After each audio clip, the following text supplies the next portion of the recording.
मेरे भाइयों, कैसे हो सभी। आशा करता हूँ सभी अच्छे होंगे मेरे भाइयों। तो मेरे भाइयों, आज मैं आपके लिए लेके आ चुका हूँ प्रश्नावली 5.1। 5.1 का कौन सा क्लास 10th का मैथ पढ़ रहे हैं हम। 5.1 एक्सरसाइज कर रहे हैं, ठीक है। तो मेरे भाइयों, उसमें हम करने जा रहे हैं क्वेश्चन नंबर 4 का 9th क्वेश्चन, ठीक है। तो 4th क्वेश्चन दिया क्या है, पहले ये देखते हैं। निम्नलिखित में से कौन कौन एपी है, कह रहा है क्वेश्चन की ये सूची दी है मेरे भाइयों। ये कह रहा है कि ये एपी है या नहीं है। मतलब एपी का मतलब होता है मेरे भाइयों अर्थमेटिक प्रोग्रेशन, क्या बोलते हैं इंग्लिश में, और हिंदी में होते हैं समांतर श्रेणी। तो मतलब ये कह रहा है ये सूची दी है, ये समान ज्ञात करो कि ये समांतर श्रेणी है या नहीं। अगर फिर क्वेश्चन आगे कह रहा है अगर समांतर श्रेणी है तो इसका सारवंतर ज्ञात करो और इनके पदों मतलब इसके आगे के पद ज्ञात करो। 3 मतलब 4 पद है इसमें, आगे के 3 पद ज्ञात करो, 5वां 6वां 7वां, ठीक है। तो सारवंतर क्या होता है मेरे भाइयों, जब हम ज्ञात करते हैं कि एपी है या नहीं, कैसे ज्ञात करते हैं। ज्ञात हमेशा करते हैं सेकंड में से पद में से फर्स्ट वाला घटाते हैं। इसको सेकंड मानते हैं, इसको फर्स्ट मानते हैं, ऐसे इसको सेकंड इसको फर्स्ट, ऐसे सब पदों में जो अंतर 2 पद लेते हैं उसमें सब पदों में, ठीक है मेरे भाई।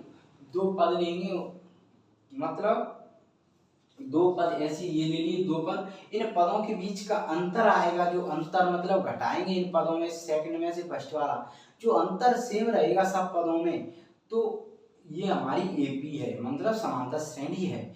और सारवांतर क्या हुआ, जो अंतर आएगा वह संख्या में संख्या सेम आएगी, वो अंतर आएगा वह कहता है सारवांतर, ठीक है। और सारवांतर को हम मेरे भाइयों डी से रिप्रेजेंट करते हैं, किससे, डी से, मतलब हम डी से दर्शाते हैं सारवांतर को, ठीक है। तो पहले तो हम ज्ञात करेंगे कि ये एपी है या नहीं। अगर एपी नहीं होगी तो सारवांतर नहीं होगा, सारवांतर नहीं हो तो हम पद कैसे निकालेंगे। तो यही क्वेश्चन पूछ रहा है, ठीक है। तो आइए हम इसको क्या है सॉल्व करने का प्रयास करें मेरे भाइयों। आइए 27 डॉट डॉट डॉट, इस डॉट डॉट डॉट का मतलब होता है मेरे भाइयों कि इसमें अनंत पद हो सकते हैं, ठीक है।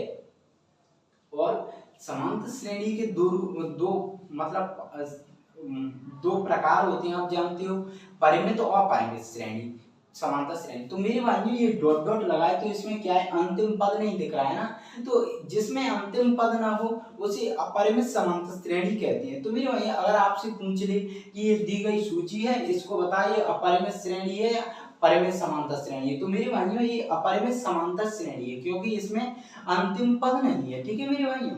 और जैसा कि अगर परिमित समांतर श्रेणी होती तो इसमें अंतिम पद होता, ठीक है मेरे भाई। एक एक चीज को हम समझ के चल रहे हैं, जिसकी जरूरत पड़ रही है कि मुझे समझाना चाहिए आपको, जरूरी है समझा आपके लिए, तो उतना मैं समझाता जा रहा हूँ मेरे भाइयों। तो आइए आगे बढ़े। तो आगे क्या है मेरे भाइयों, एपी निकालना है या नहीं। तो मेरे भाइयों एपी तो मेरे भाइयों इसमें लिखेंगे ज्ञात करना है, ज्ञात करना है। क्या ज्ञात करना है मेरे भाइयों, एपी। एपी का होता है मेरे भाइयों हिंदी में होते हैं समांतर श्रेणी।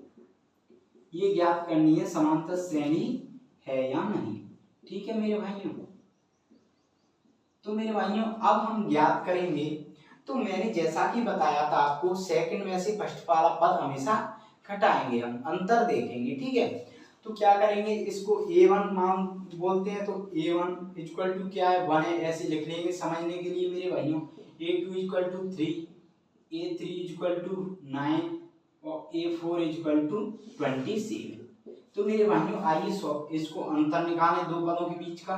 तो मेरे भाइयों a2 माइनस a1, सेकंड में से हमेशा फर्स्ट घटाएंगे, चाहे संख्या मिनिमम यहाँ पे 1 दी हो, भले छोटी संख्या दी हो, ठीक है।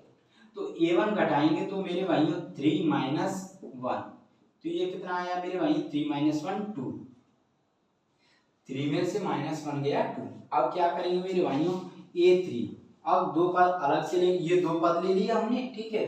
अब ये इन 2 पदों के लेंगे, तो ये कौन सा है, तीसरा पद, सेकंड।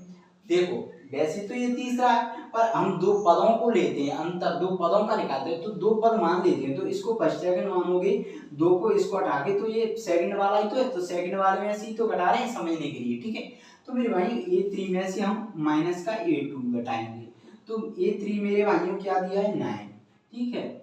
और मेरे भाइयों a2 दिया है अपना 3, तो ये आ गया मेरे भाइयों 6, ठीक है। अब A4 माइनस A3, तो A4 क्या दिया है मेरे भाइयों 27, और मेरे भाइयों A3 दिया है 9, तो 27 में से 9 गए मेरे भाइयों, तो कितना बचा 18, ठीक है 18, 27 में से 9 गया 18। अब देखो मेरे भाइयों मैंने बताया था कि दो पद होंगे उनके बीच का, सब पदों के बीच का अंतर सेम रहेगा, जो दो दो पद होंगे इसमें। तो मेरे भाइयों इसमें 2 है दो पदों का, इसमें 6 है, इसमें 18, सेम दिख रहा है नहीं दिख रहा है। तो मेरे भाइयों हमारी समांतर श्रेणी नहीं है ये, अगर सेम रहता तो समांतर श्रेणी होती, ठीक है। तो हम लिख देंगे यहाँ पर, अतः दी गई सूची समांतर श्रेणी नहीं है, समांतर श्रेणी नहीं है, ठीक है। इसमें लिख सकते हो यहाँ पर AP बोलते हैं इसको, ठीक है, समांतर श्रेणी नहीं। तो मेरे भाई जब समांतर श्रेणी नहीं है तो सार्वधातुक कहाँ से आएगा, सार्वधातुक नहीं आया तो पद कैसे निकालेंगे। तो मेरे भाइयों ये हमारा क्या है, 4th का 9th क्वेश्चन कंप्लीट हो गया। तो मेरे भाइयों अब अगर वीडियो अच्छी लगी हो, क्वेश्चन समझ में आएगा तो वीडियो को लाइक करें, शेयर करें, कमेंट करें वीडियो पर कैसा लगा, और चैनल को सब्सक्राइब करना ना भूलें। धन्यवाद।